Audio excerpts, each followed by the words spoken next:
और इस वक्त की बड़ी और अहम जानकारी आप तक पहुंचा दे। पूर्व सीएम हेमंत सोरेन को सुप्रीम कोर्ट से बड़ा झटका। सुप्रीम कोर्ट ने खारिज की हेमंत सोरेन की अंतरिम जमानत। चुनाव प्रचार के लिए हेमंत सोरेन ने मांगी थी अंतरिम जमानत। अरविंद केजरीवाल के तरह ही हेमंत सोरेन ने मांगी थी जमानत और सुनवाई के दौरान सुप्रीम कोर्ट ने जताई सख्त नाराजगी। याचिकाकर्ता ने कोर्ट के सामने नहीं रखे थे सारे तथ्य। सुप्रीम कोर्ट के कड़े सवाल पर कपिल सिब्बल ने मांगी माफी। और झारखंड के पूर्व सीएम हेमंत सोरेन को आय से अधिक संपत्ति से जुड़े मनी लॉन्ड्रिंग मामले में बड़ा झटका लगा। सुप्रीम कोर्ट ने हेमंत सोरेन की अंतरिम जमानत की मांग वाली याचिका खारिज कर दी है। हेमंत सोरेन ने अरविंद केजरीवाल की तरह लोकसभा चुनाव में प्रचार के लिए अंतरिम जमानत की मांग की थी, जिसे सुप्रीम कोर्ट ने खारिज कर दिया है। कथित जमीन घोटाले में गिरफ्तार जेएमएम नेता हेमंत सोरेन की जमानत याचिका पर सुप्रीम कोर्ट में आज सुनवाई हुई और सुनवाई के दौरान एएसजी एसवी राजू और कपिल सिब्बल के बीच काफी तीखी बहस भी देखने को मिली।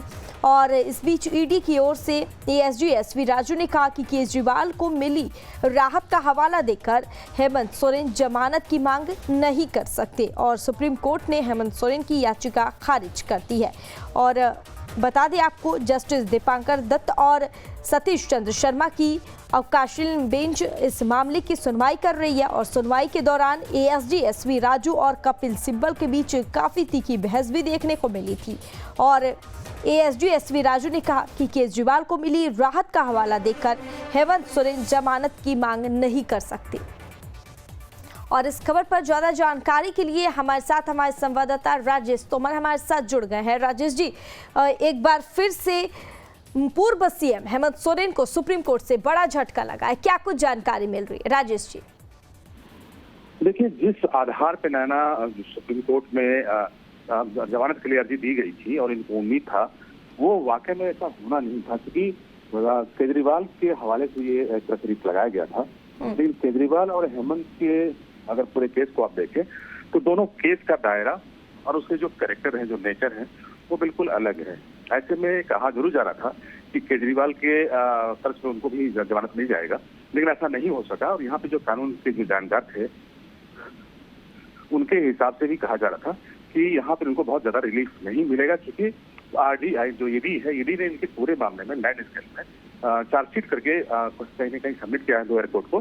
तो ऐसे में फिलहाल चूंकि मामला अंडर इन्वेस्टिगेशन है, तो उनको जमानत नहीं मिलेगी। राजेश जी, अब ऐसे में साफ है कि हेमंत सोरेन के लिए यह एक बड़ा झटका है। सुप्रीम कोर्ट ने उनकी याचिका को खारिज कर दिया।